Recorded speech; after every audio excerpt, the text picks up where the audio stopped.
Counter-Strike has been around for a couple decades now. First, it was Counter-Strike 1.6, then Source, and a couple in between. Yada yada. There's enough history channels about what's going on with CS. Today, we are going to be talking about now changing to Counter-Strike 2.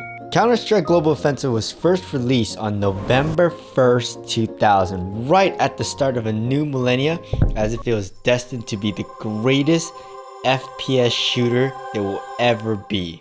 Counter-Strike has always been growing ever since its debut, but it's always been a game that has challenged the status quo. Typically, when games don't get regularly updated, their player count tends to die out. There's less content, people are not interested in the game anymore, but Counter-Strike seems to be the exception. Counter-Strike Global Offensive, since its entire life cycle, has received 14 major updates and 588 regular updates. In its first 5 years of release, Counter-Strike Global Offensive received over 11 major updates, while the latter half only received 3.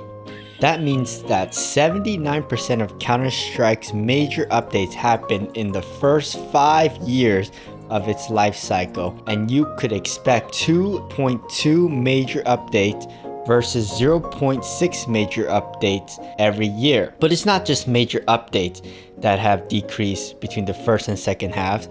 Patches and tweaks have also decreased.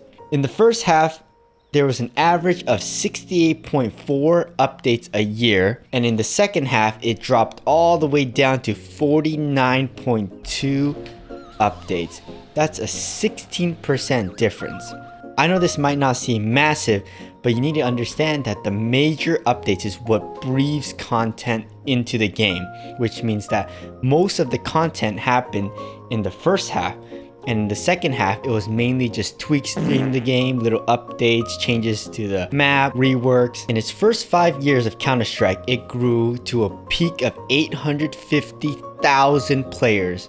But in the second half, Counter-Strike continued to grow to a peak of 1.8 million players, over doubling the peak of Counter-Strike in its first half, while having significantly less update and content. Counter-Strike has always been split into two large communities.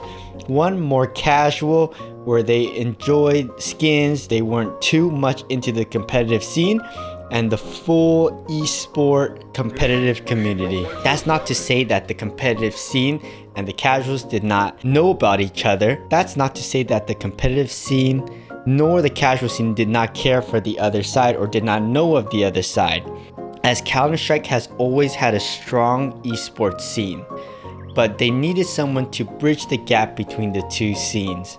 And the person that was right in the middle of Counter-Strike's huge growth was none other than I usually say one pixel.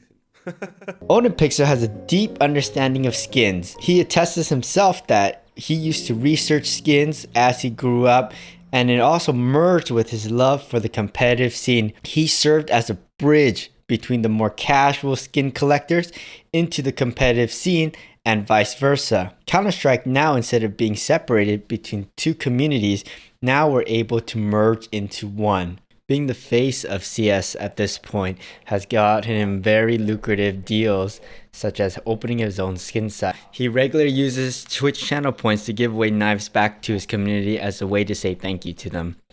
Thank you, One, for everything you do. I love you. I love you. Please give me a knife. I'll link my trade link in the comment.